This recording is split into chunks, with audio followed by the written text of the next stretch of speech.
Hello students. तो आज हम लोग डिस्कस करने वाले हैं क्लास 12th का सैम्पल क्वेश्चन पेपर। ये आपका सैम्पल क्वेश्चन पेपर है 2022 से 23 के बीच का, ठीक है। वही 70 मार्क्स का क्वेश्चन पेपर है। Now let's start with question number 1। 17 questions आपके एमसीक्यू हैं। So which two cities are connected by channel tunnel? Channel tunnel से आप कौन सी दो सिटीज को कनेक्ट करते हैं? London with Barcelona, London with Berlin, London with Paris या लंदन विद रोम? तो इसका आंसर होगा लंदन विद पेरिस।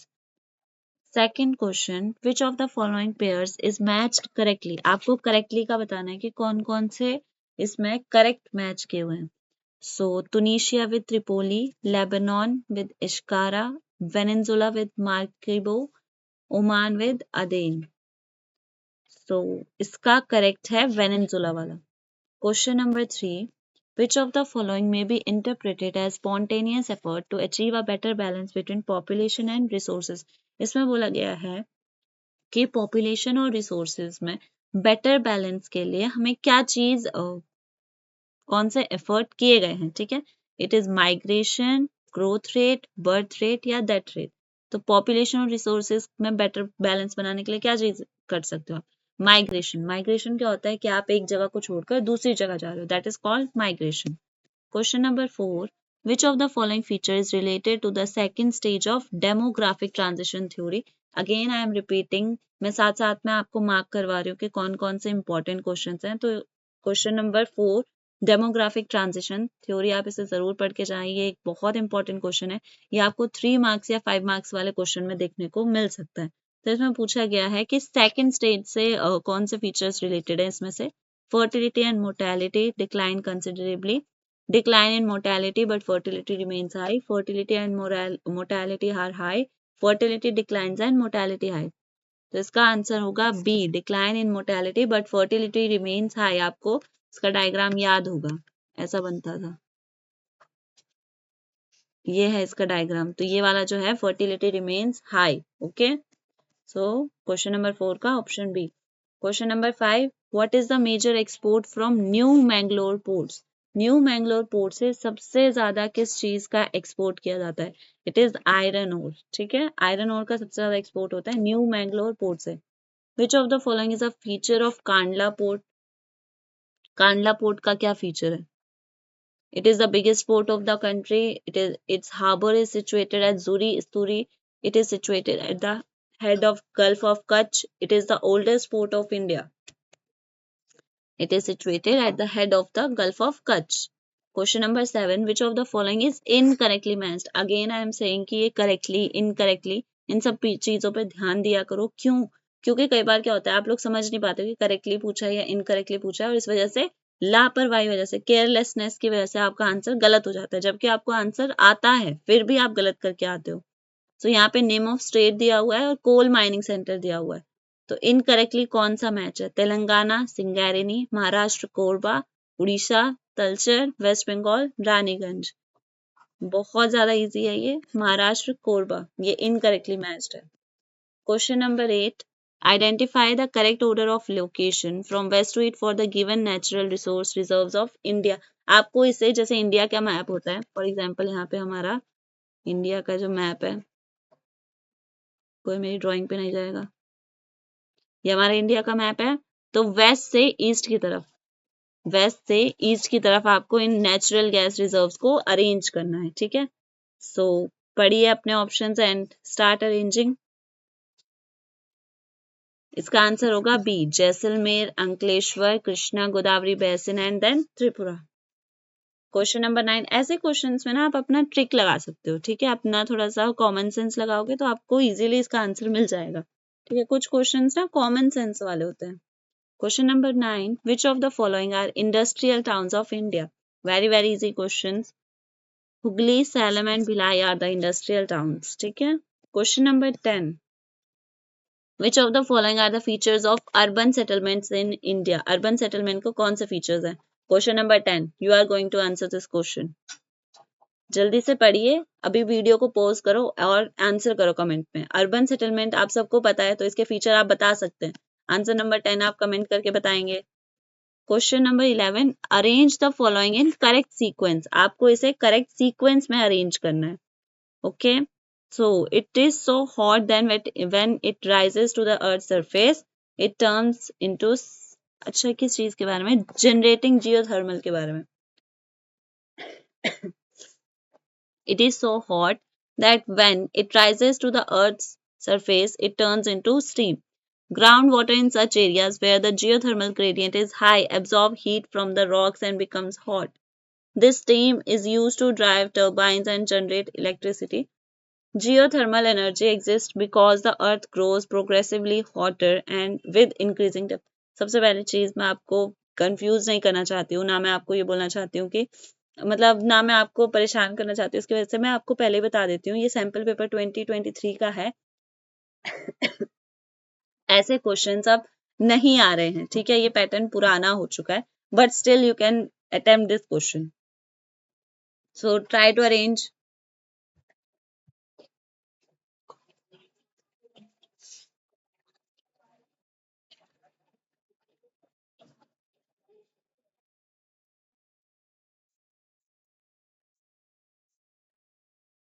इसका आंसर होगा ए। सबसे पहले है fourth point, then second point, then first, and at last third point.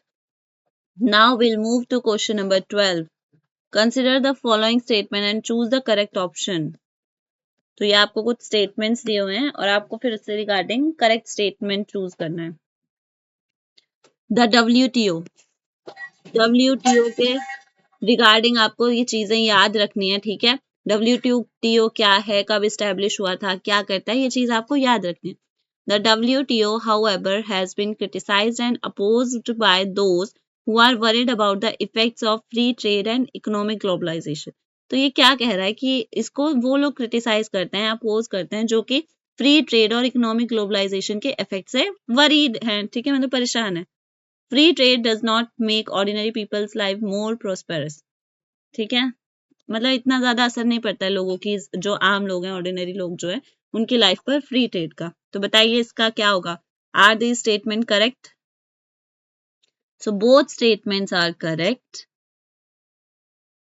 Okay, both statements are true and statement 2 correctly presents the reason for statement 1.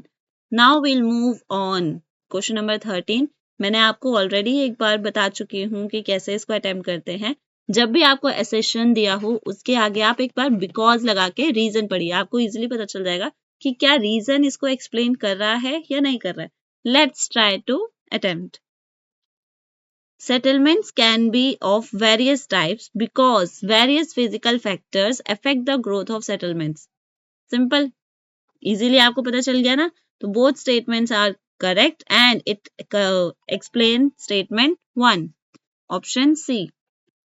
Now question number 14. Again reason and assertion wala question. Mediterranean regions have been inhabited from early periods in history because plain areas are favorable for the production of crops and to build roads and industries. इसमें बातें तो दोनों सही हैं, but reason is not the correct explanation for assertion. Now option, ये आपका case based आ गया 15 to 17 option वाले. Take screenshot, read this and then try to answer. Which of the following method of water conservation brought prosperity in Raleigh Siddhi? Water conservation किससे हुआ है? Rain water harvesting से, watershed development से, ground water recharge से या construction of dam से? Let's see. So ये रहा वाटरशेड डेवलपमेंट, इसका ऑप्शन होगा B. Question number 16. Which of the following measures were taken to increase democratic participation in the village? तो देखते हैं इसका answer. Construction of school, local body elections, liquor prohibition, all of the above. तो क्या क्या measures लिए गए थे ताकि डेमोक्रेटिक पार्टिसिपेशन बढ़ जाए विलेज में? Let's see.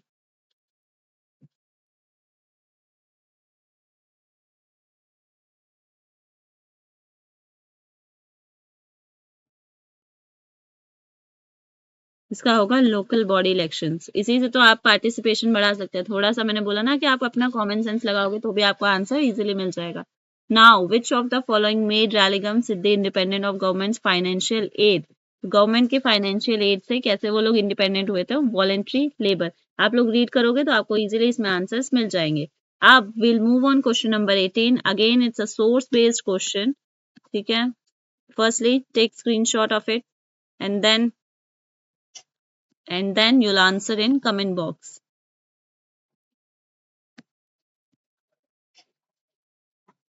ये फिर से वही भरमौर रीजन वाला है। ये वाला बहुत इंपॉर्टेंट क्वेश्चन है, आपके 5 मार्क्स या 3 मार्क्स में हमें ये देखने को मिल सकता है। इस क्वेश्चन को बिल्कुल भी स्किप मत करना, इसे पक्का पक्का पढ़ के जाना। काफी ज्यादा इंपॉर्टेंट क्वेश्चन है ये। लेट्स सी कि क्या पूछा गया है। How have the Gaddi tribal community maintained a distinct identity in the Himalayan region. तो ये जो गद्दी ट्राइब है, इन्होंने हिमालयन रीजन में कैसे अपनी आइडेंटिटी मेंटेन करके रखी है? They practice transhuman and conversed through Gaddiyali dialect. ये इसका आंसर होगा। जो ये गद्दीज होते हैं, जो हिमालयन रीजन में रहते हैं, ये ट्रांस ह्यूमन एक्टिविटीज को प्रैक्टिस करते हैं। ट्रांस ह्यूमन एक्टिविटीज क्या होती है कि ये एक जगह पे नहीं टिकते हैं। They travel from one place to another with the different seasons, ठीक है। जैसे जैसे मौसम बदलता है वैसे वैसे ये अपनी जगह बदलते रहते हैं। तो I am writing answer here as they practiced transhumance and conversed through Gadiali dialect. Now question number 2. Which factors have influenced the society and economy of the region to remain backward? तो ऐसी क्या चीजें रही हैं, क्या factors influence कर रहे हैं सोसाइटी को जिसकी वजह से ये यहाँ पे सब चीजें बैकवर्ड हैं? क्या रीजन रहा होगा? तो यहाँ पे काफी सारे रीजंस हैं। जैसे क्लाइमेटिक कंडीशंस हैं, क्लाइमेट ज्यादा, आप खुद सोच सकते हो कि हिमालयन रीजन्स में कैसा क्लाइमेट होता है। You can get enough facilities there, ठीक है। तो क्लाइमेट कंडीशंस हैं, low low sources of facilities, ठीक है। सो इतने 2 पॉइंट चलेंगे इसके लिए। Now question number 3। Under the integrated tribal development project which areas were given the highest priority. तो ये वाला जो है ITDP, ये इसी प्रोजेक्ट के नाम से इसमें क्वेश्चन पूछा जाता है। तो किन किन चीजों को हाईएस्ट प्रायोरिटी दी गई है? तो ट्रांसपोर्ट एंड कम्युनिकेशन, किस किस चीजों को दिया गया है इसमें प्रायोरिटी? सबसे पहले ट्रांसपोर्ट एंड कम्युनिकेशन, ताकि ये लोग एक जगह से दूसरी जगह कम से कम कम्युनिकेट तो कर सकें, ट्रैवल तो कर सके। एग्रीकल्चर, ठीक है। And social and community services, social and community services. Now will move on question number 19। Again map based question आपका, मैं फिर से रिपीट कर रही हूँ कि कौन कौन से मैप आपको पढ़ के जाने हैं। Panama canal, Swiss canal, trans Siberian, trans Canadian, trans African, ठीक है, अमेरिकन, ये सब आपको पढ़ के जाना है, ठीक है। Name the railway line and name the country where it lies. तो ये स्टार्ट हो रही है सेंट पीटर्सबर्ग से व्लादिवोस्टॉक तक। Guess its answer. ये वाली है, I am writing here answer 1, trans Siberian railway, trans Siberian railway. और कहाँ लाई करती है ये? It lies in Asiatic Russia, Asiatic Russia. और simple you can write Russia, उस पर भी आपको मार्क्स मिल जाएंगे। Now question number 2। Name the station marked as A and B, A and B। वैसे इतना डीप नहीं पूछता है, ये वाला पूछेगा सेंट पीटर्सबर्ग का पूछता है और व्लादिवोस्तोक का पूछता है, but still I am writing. आप मैप में भी देख सकते हो। ए है मॉस्को एंड बी है Chita. Now question number 3। State 2 reasons why it is the most important route in Asia. ठीक है, तो ये सबसे ज्यादा इसलिए एशियाटिक रशिया लिखा गया है क्योंकि ये कुछ पोर्शन एशिया का भी कवर करता है। तो इसे क्यों, 2 रीजंस पूछेंगे क्यों इसे इंपॉर्टेंट रूट कहा गया है। It has helped in opening up its Asian region to West European markets. ठीक है, क्योंकि इसने वेस्ट यूरोपियन मार्केट्स में अपना रीजन ओपन करा, इस वजह से इसको इंपॉर्टेंट रूट माना जाता है. I am writing here helped in opening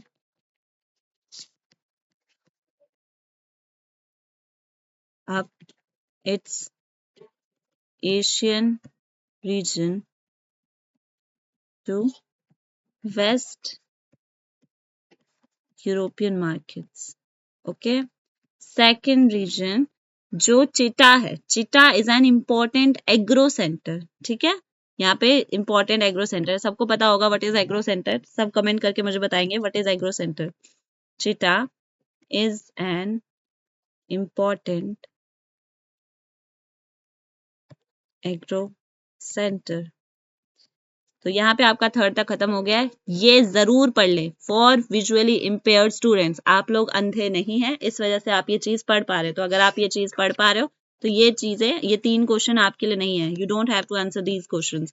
now we'll move on question number 20, जो कि यहाँ से स्टार्ट होता है. कितने मार्क्स का? 3 मार्क्स का आंसर. और इसे स्किप करने का सोचना भी मत. ठीक है, मैं फिर से रिपीट कर रही हूँ कि आपको क्वेश्चन पेपर कैसे अटेम्प्ट करना है. आपको क्वेश्चन पेपर पीछे से अटेम्प्ट करना है. आपको क्वेश्चन पेपर अटेम्प्ट करना है 5 मार्क्स के क्वेश्चन से. ठीक है, ताकि आपके जो बड़े मार्क्स वाले क्वेश्चन है, क्योंकि कुछ बच्चे ऐसे होते हैं जो बहुत ज्यादा स्लो लिखते हैं, तो उनका क्वेश्चन पेपर रह ना जाए, कोई क्वेश्चन छूट ना जाए. That's why you have to start writing from the last question. या आप लोग अपना सेक्शन बी से या सेक्शन सी से 3 मार्क्स का या 5 मार्क्स के स्टार्ट कर सकते हो. एमसीक्यू आप बाद में कर सकते हो, मैप आप बाद में कर सकते हो, सोर्स बेस्ड आप बाद में कर सकते हो. Don't try to leave 5 marks question. Now question number 20, what is meant by density of population? Density of population क्या होता है? Explain with example of physical and economic factors which affect population distribution. I am writing here. अभी तक जो बच्चे लगातार मेरी videos देख रहे हैं, जितने मैंने अभी तक पास्ट ईयर क्वेश्चन पेपर डाले हैं, अभी तक आप समझ चुके होंगे कि population distribution is the most important question. Because अभी तक हमने 4 क्वेश्चन पेपर डाल चुके हैं, ये 5th क्वेश्चन पेपर है, और उन 4 में से 3 क्वेश्चन पेपर में ये क्वेश्चन आया ही आया है. सो इतना तो आप में भी बुद्धि है कि आप, अगर ये क्वेश्चन बार बार रिपीट हो रहा है तो कुछ तो इंपॉर्टेंस होगी इस क्वेश्चन की. तो इस क्वेश्चन को छोड़ना मत. Now what is density of population? The density of population is a measure of human and land relationship. ठीक है, और इसमें अगर आप सिंपली बोले तो number of person per unit area. ठीक है, नंबर ऑफ persons की मतलब एक पर्टिकुलर एरिया में कितने लोग रहते हैं. Number of persons per unit area. ठीक है, इसको हम लोग बोलते हैं डेंसिटी ऑफ पॉपुलेशन. इसको अच्छे से लैंग्वेज में लिखना है, ऐसे ही जैसे मैं लिख रही हूँ ऐसे नहीं लिखना है. ओके, अब फिजिकल फैक्टर्स पूछे गए हैं एंड इकोनॉमिक फैक्टर्स पूछे गए, तो आंसर लिखने का तरीका देख लो कैसे लिखते हैं. ये आपका इंट्रोडक्शन हो जाएगा डेंसिटी ऑफ पॉपुलेशन. फिर हेडिंग डालो फिजिकल फैक्टर्स, देन मेक सब पॉइंट्स कि क्या क्या रीजन है फिजिकल फैक्टर्स के. क्लाइमेट, जिसकी वजह से लोग अलग अलग जगह रहते हैं, फिर क्लाइमेट के आगे ऐसे डैश डैश डाल के उसको 2 लाइन में एक्सप्लेन करो. नेक्स्ट पॉइंट क्या होता है? Availability of water. I am writing only water. Again 2 lines में एक्सप्लेन करो. ऐसे आंसर लिखोगे, your copy will look neat and clean और आपको ज्यादा मार्क्स मिलेंगे. ठीक है, मैं हर बार बच्चों को एग्जाम्पल देती हूँ कि आपकी आंसर शीट एक खाने की तरह होती है. टीचर उसे पढ़ता बाद में, बट लुक से पहले जज करता है. जैसे आप खाने को पहले लुक से जज करते हो ना, टेस्ट बाद में करते हो, सेम चीज आपकी कॉपी के साथ होता है. Try to make it look beautiful. वो जो बाद में आप कचड़ा करते हो ना, जो पेन घिस घिस के पता नहीं क्या लिखते हो, वो चीजें नहीं लिखनी होती, वैसे नहीं लिखते. ठीक है, try to make your copy look beautiful. Beautiful का मतलब ये नहीं है कि आप फूल पत्ते बना के आएंगे. सिंपल एक पेन से, जैसे मैं बता रही हूँ, लाइन छोड़ो. ठीक है, प्रॉपर मार्जिन लो, उसी से आपकी कॉपी नीट एंड क्लीन लगती है. तो वाटर है. ठीक है, 2 पॉइंट्स काफी हैं क्योंकि 3 ही मार्क्स का है. नेक्स्ट क्या पूछा गया है? Economic factor. एक क्वेश्चन में उतना ही टाइम दे जितने मार्क्स का है. इकोनॉमिक फैक्टर क्या क्या होते हैं डिस्ट्रीब्यूशन के? इंडस्ट्रियलाइजेशन. ठीक है, जहां पे ज्यादा इंडस्ट्रीज वहां पे ज्यादा लोग, क्योंकि काम मिल जाता है ना, employment. Industrialisation, again 2 lines explanation. Urbanisation,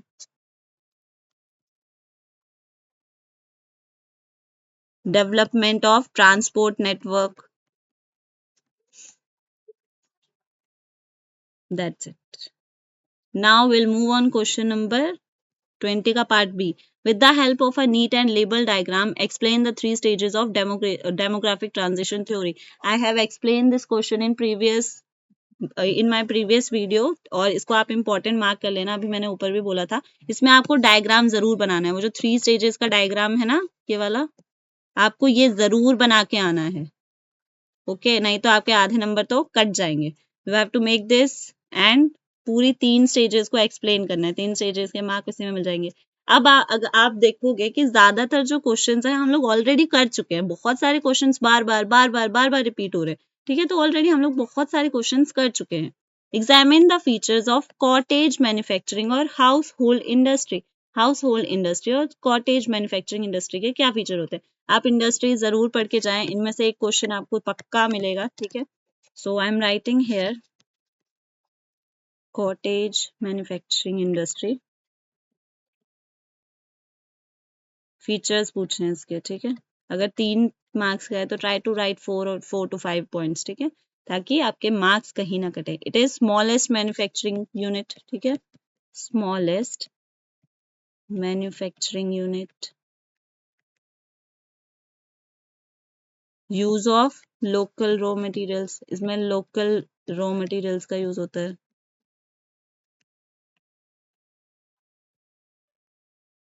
simple tools use किए जाते हैं, ठीक है, कोई बहुत ज्यादा हाई फाई मशीन्स का यूज नहीं होता है, ठीक है।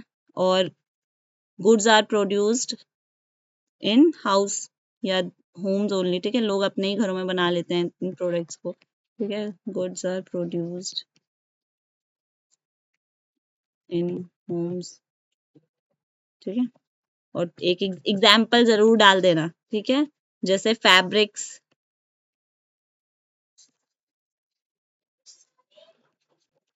pottery, etc. Now we'll move on question number 22. How is naturalization of humans different from humanization of nature? बहुत बार पढ़ चुके हैं, बहुत बार प्रीवियस ईयर क्वेश्चन पेपर में, ऑलमोस्ट सभी क्वेश्चन पेपर में कर चुके हैं जो अभी तक करे हैं। So I am not going to repeat this question. आप प्लीज पिछले वीडियोस में इस क्वेश्चन को देख लो और इस क्वेश्चन को जरूर पढ़ के जाना। मैंने पहले भी बोला है कि चैप्टर 1 में ये 3 चीजें आपको दी हुई हैं, possibilism, new determinism, determinism, humanisation, इसे आप जरूर पढ़ के जाइए, ठीक है। The approaches to the study of human geography have been evolving over a period of time. How have these schools of thought changed the approaches of study to human geography? इस question को थोड़ा सा ध्यान से पढ़िए, ठीक है, कि क्या पूछा गया। इसमें पूछा गया है कि आज के टाइम पे the approaches to the study of human geography have been evolving. जो ह्यूमन ज्योग्राफी की तरफ हमारी अप्रोच है वो जैसे जैसे टाइम बीत रहा है वैसे वैसे इवॉल्व हो रही है। ह्यूमन ज्योग्राफी होती है जो आप पढ़ते हो, जैसे ह्यूमन सेटलमेंट हो गया, पॉपुलेशन हो गया, इन सब चीजों के बारे में पढ़ रहे हो। How have these schools of thought change approaches to, मतलब क्या चेंजेस हम लोग लाए हैं इन सब चीजों में, ठीक है। So answer number 22। तो आज के टाइम पे जो भी ये स्कूल ऑफ थॉट है, they are much concern with the different aspects of social wellbeing of people. तो हम लोग पहली चीज क्या कर रहे हैं, आज के टाइम पे हमारा ज्यादातर कंसर्न किस तरफ है कि लोगों की सोशल वेलबींग कैसी है, ठीक है। So mainly concerned with the different aspects of social wellbeing of the people, ठीक है। जो लोगों की अच्छाई है उसकी तरफ हम लोग ज्यादा ध्यान दे रहे हैं, जैसे लोगों की हाउसिंग हो गई, हेल्थ हो गई, एजुकेशन हो गई, आप इसका एग्जाम्पल दे सकते हो। सेकेंड पॉइंट, ठीक है, अभी हमारे ना अलग अलग स्कूल ऑफ थॉट है। तो एक होता है रेडिकल स्कूल ऑफ थॉट जो कहता है, मार्क्सियन की थ्योरी को वो कहता है कि जो बेसिक कॉज है ना दिक्कत का वो पोवर्टी है, डिप्रीवेशन है, सोशल इनइक्वालिटी, तो हमें इस चीज को खत्म करना चाहिए। हमें जो कंटेम्प्रेरी सोशल प्रॉब्लम है they are related to the development of capitalism. आपने मार्क्सिज्म पढ़ा होगा, तो मार्क्सिज्म क्या कहता है, मार्क्स क्या कहते थे कि दिक्कत कहाँ है, दिक्कत है कैपिटलिज्म में। तो आज के टाइम पे इसी चीज पर जोर डाला जा रहा है कि जो कैपिटलिस्ट हैं, जो ये सोशल इनइक्वालिटी है, इसकी वजह से जो पॉवर्टी है ये चीजें बढ़ रही हैं, ठीक है। तो मार्क्सियन थ्योरी के अकॉर्डिंग है, ठीक है। मार्क्सियन थ्योरी हमारी कहती है कि बेसिक कॉज ऑफ प्रॉब्लम क्या है? That is development of capitalism. और इसी की वजह से क्या क्या चीजें बढ़ रही हैं? Development of capitalism. और इसकी वजह से बहुत सारी चीजें बढ़ रही हैं, जैसे पॉवर्टी बढ़ रही है, सोशल इनइक्वालिटी, और भी काफी सारी चीजें एटसेट्रा। आप और भी चीजें लिख सकते हो। नाउ थर्ड पॉइंट, आज के टाइम पे it led great emphasis on lived experience and also on the perception of space by social categories based on authenticity, race and religion. मतलब जो चीजें आप एक्सपीरियंस करो, लिविंग एक्सपीरियंस, जो आपने एक्सपीरियंस जी लिया, उसमें रहो ना, ठीक है? ऐसा नहीं कि हाँ आप क्या बोलते हैं, क्या होगा कल, वो सब चीजें छोड़ दो। तो great emphasis on lived experience, कि आपने क्या चीजें सीखी, क्या चीजें करी। Now question number 23. Read and understand.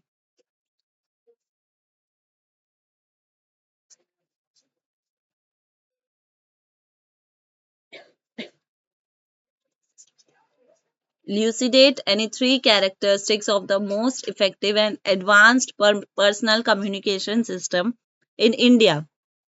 Three characteristics बताने हैं most effective and advance personal communication system जो है इंडिया का, उसके बारे में। तो आज के टाइम पे आई एम राइटिंग, कहाँ लिखूं, यहाँ लिख रही हूँ, ठीक है?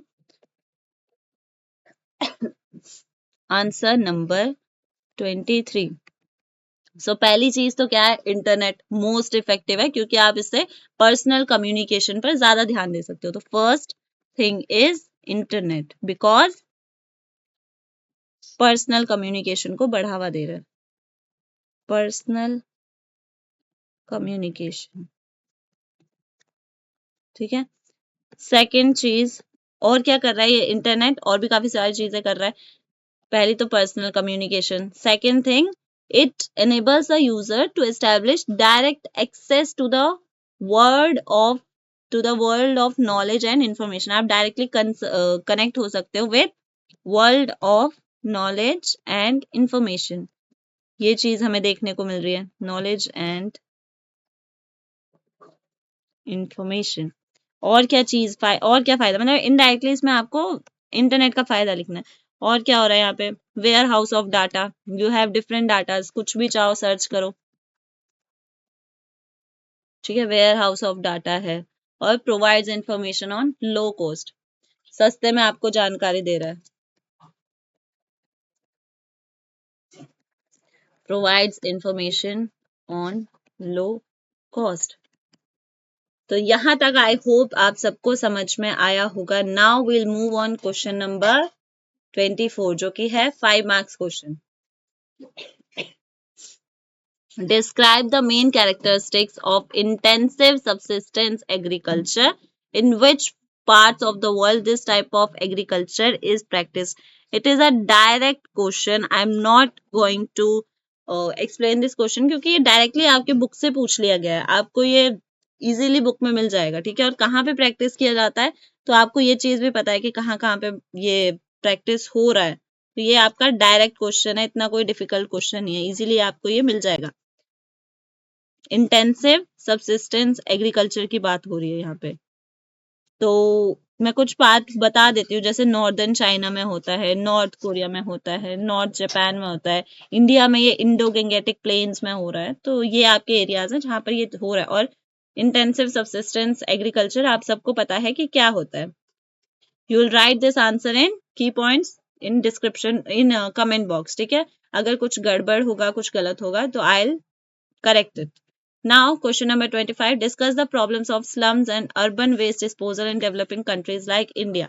तो इंडिया में जैसे बहुत ज्यादा स्लम्स हैं, कि प्लस स्लम्स में काफी ज्यादा प्रॉब्लम्स है, और जो अर्बन वेस्ट डिस्पोजल हो रहा है उसकी वजह से क्या दिक्कतें आ रही हैं, ठीक है? तो आपको पता ही है स्लम क्या होते हैं, झुग्गी झोपड़ियों को कहते हैं स्लम्स। और अगर ये जितनी ज्यादा डेवलप हो रही है, उसकी वजह से क्या हो रहा है? सोचिए क्या हो रहा है? पॉपुलेशन बहुत ज्यादा बढ़ रही है, बर्डन ऑन इंफ्रास्ट्रक्चर हो रहा है। वैसे ये हम लोग पढ़ चुके हैं, ठीक है? तो बर्डन ऑन इंफ्रास्ट्रक्चर हो रहा है, लैक ऑफ हाइजीन हो रहा है, ठीक है? ये सब चीजें हमें देखने को मिल रही है। I am writing here. Problem of slums. So, burden on infrastructure. ये आपको explain करना है. You can't write in such key points. ठीक है. Burden on infrastructure, poor hygiene, poor quality of living. ठीक है, लिविंग की क्वालिटी भी खराब होती है. And urban waste disposal in developing. और ये जो अर्बन वेस्ट डिस्पोजल है, ये इसकी क्या दिक्कत है, मतलब जो ये वेस्ट डिस्पोज किया जा रहा है आज के टाइम पे, इसकी भी काफी ज्यादा दिक्कत है. तो आपको आंसर दो पार्ट्स में डिवाइड करना है. यही चीज आपको समझनी होती है एग्जाम में कि आपको आंसर को शेप कैसे देना है, आपको उसको कंस्ट्रक्ट कैसे करना है. ठीक है, तो अर्बन वेस्ट डिस्पोजल की वजह से क्या हो रहा है, पॉल्यूशन बढ़ रहा है. ठीक है, पॉल्यूशन बढ़ रहा है और क्या हो रहा है, अगर पॉल्यूशन बढ़ेगा तो डिजीजेस बढ़ रही हैं. ठीक है, लोगों को डिस्कम्फर्ट में रहना पड़ रहा है. ठीक है, ये सब चीजें यहाँ पे हो रही हैं. Now question number 26. How have good governance and people oriented policies with reference to the pillars of human development increase the value of freedom and capabilities. इसमें आपको वो जो फोर पिलर्स है, four pillars of human development है, उन्हें explain करना है. कौन कौन से हैं four pillars of development? First one is equity, sustainability. जब भी मैं ये चैप्टर पढ़ाती हूँ, I always mark this question as important. ठीक है, आप भी इसे इम्पोर्टेंट मार्क कर लो क्योंकि ये आ सकता है. It is an important question. Productivity and empowerment, ये आपकी बुक में मेंशन किया हुआ है. It is a direct question, बस आपको समझना था. सीधा सीधा बोला हुआ है, reference to the pillars of human development. तो आपको पता होना चाहिए कि क्या क्या है. ठीक है, now second part. The ways to measure human development are constantly being redefined. तो आज के टाइम पे जो भी ह्यूमन डेवलपमेंट को मेजर करने के तरीके हैं वो बार बार रीडिफाइन किए जा रहे हैं.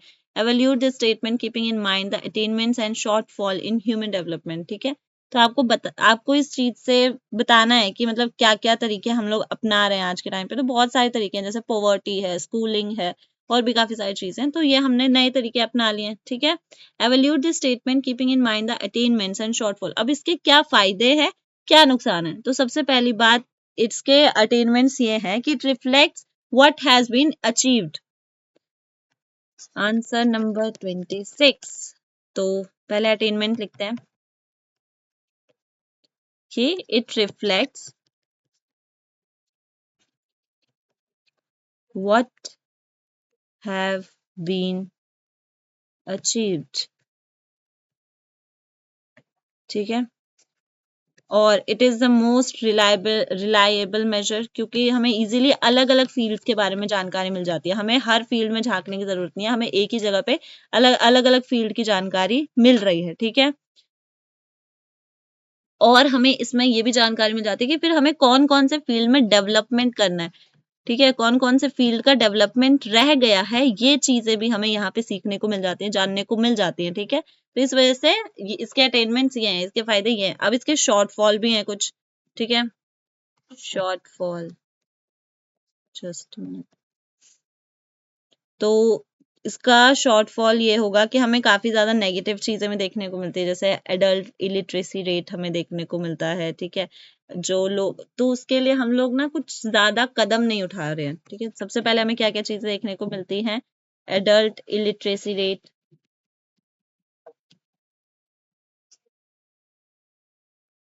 ठीक है, तो इन सब चीजों के लिए we are not making any changes. ठीक है, changes are not made as fast as we need, as fast as we need. It is more time taking, क्योंकि आप जितने ज्यादा रिसर्च करोगे, जितना ज्यादा चीजों को ढूंढोगे, उतना ज्यादा टाइम लगेगा. It is more time taking. Okay, तो ये आपके शॉर्टफॉल्स है. अब इसी को अगर आप अच्छे से एक्सप्लेन कर दोगे, it will turn into 5 marks question. Now we'll move to question number 27. Justify the tremendous growth of the service sector in developed and developing countries than the manufacturing sector. Explain giving suitable examples. तो आज के time पे जिस तरीके से service sector का development हो रहा है in developed and in developing countries rather than manufacturing sector, आपको इसे एक्सप्लेन करना है विद सुटेबल एग्जाम्पल. तो आप ये चीज देख ही सकते हैं कि कितने ज्यादा सर्विस सेक्टर आज के टाइम पे आपको देखने को मिलते हैं। बहुत सारे सर्विस सेक्टर्स है, for example low service sector, high service sector. वैसे ये क्वेश्चन हम लोग ऑलरेडी डिस्कस कर चुके हैं, ठीक है। तो low service sector, high service sector, mental service sector, ठीक है। तो काफी सारे मैन्युफैक्चरिंग कंपनीज हैं, ठीक है। तो ये सब चीजें हमें देखने को मिलती है जो अलग अलग चीजों को सपोर्ट करते हैं, ठीक है। अलग अलग चीजों को सपोर्ट करें तो डेवलप्ड कंट्रीज में क्या हो रहा है, दे आर मच एडवांस, ठीक है। इनमें ज्यादा अच्छे से हो पा रहा है। डेवलपिंग कंट्रीज में अभी धीरे धीरे हम लोग सर्विस सेक्टर पर ध्यान दे रहे हैं, ठीक है, मैन्युफैक्चरिंग के अलावा। फॉर एग्जाम्पल डॉक्टर्स की गिनती बढ़ाई जा रही है, फिजिशियंस पर ज्यादा जोर दिया जा रहा है, मेंटल ग्रोथ पर ज्यादा जोर दिया जा रहा है आज के टाइम पे, ठीक है। तो ये चीज हमें देखने को मिली है। Now we'll move on question number 28. Analyze any 5 problems faced by Indian farmers in agriculture. तो क्या दिक्कतें फेस करते हैं हमारे किसान? I am writing here answer number 28. 5 problems. तो डिपेंडेंस ऑन मॉनसून पहली दिक्कत, mark it as an important question, dependence on monsoon. Second problem, low productivity. कई बार क्या होता है फसलें बहुत कम उगती हैं, ठीक है। लो फाइनेंशियल रिसोर्सेज, अब किसान कितनी भी ज्यादा मेहनत कर ले उन्हें फाइनेंशियल प्रॉब्लम झेलनी ही पड़ती है, ठीक है। Low financial resources, lack of land reforms, lack of land reforms, ठीक है। लैक ऑफ कमर्शियलाइजेशन, इतना ज्यादा उनका कमर्शियलाइजेशन भी होता नहीं होता। जो बड़े किसान हैं उनकी तो काफी अच्छे से मार्केटिंग हो रही है, but there are many small farmers, ठीक है। तो सब तो वो चीज नहीं अफोर्ड कर सकते ना, ठीक है। वास्ट अनएम्प्लॉयमेंट, बहुत ज्यादा अनएम्प्लॉयमेंट है, ठीक है। जितना उन्हें कमाना चाहिए उतना वो नहीं कमाते हैं खेती से, and it has drawbacks. On the basis of the main source of moisture for crops, analyze the types of farming in Indian scenario. India में कितने तरह की फार्मिंग्स होती हैं वो आपको लिखना है। Very simple question, you will attempt this question and right it's answer in comment box. तो यहाँ पे आपके 5 मार्क्स क्वेश्चन भी खत्म हो जाते हैं। अब आ जाता है आपका मैप बेस्ड क्वेश्चन। मैप के लिए मैंने सोचा है, I have few announcements to make. First announcement is, कल मैं आपके लिए मैप की एक अलग से वीडियो बनाऊंगी जिसमें बहुत सारे मैं मैप्स अटैच करूंगी। पूरा वो वीडियो डेडिकेटेड होगा टुवर्ड्स मैप ओनली। जो आपके प्रीवियस ईयर क्वेश्चन पेपर के मैप्स हैं मैं वो निकालूंगी, और जो इंपॉर्टेंट मैप्स है फ्रॉम बुक ऑल्सो वो सब मैं आपको कल वाली वीडियो में कंप्लीट करवा दूंगी। And for Sunday I am keeping a doubt class. Doubt class का मतलब है कि अगर आपको किसी भी क्वेश्चन में डाउट है, आपको बुक के किसी भी चैप्टर के किसी भी क्वेश्चन में डाउट है, आपको क्वेश्चन पेपर के किसी क्वेश्चन में डाउट है, आप वो मेरी किसी वीडियो में कमेंट करिए, ठीक है। And then I will solve these questions in Sunday's class, okay. तो आज के लिए बस इतना ही। we'll meet in next class, and please like, share and subscribe. I'll be thankful to you for your love towards my videos, and we'll meet in next class.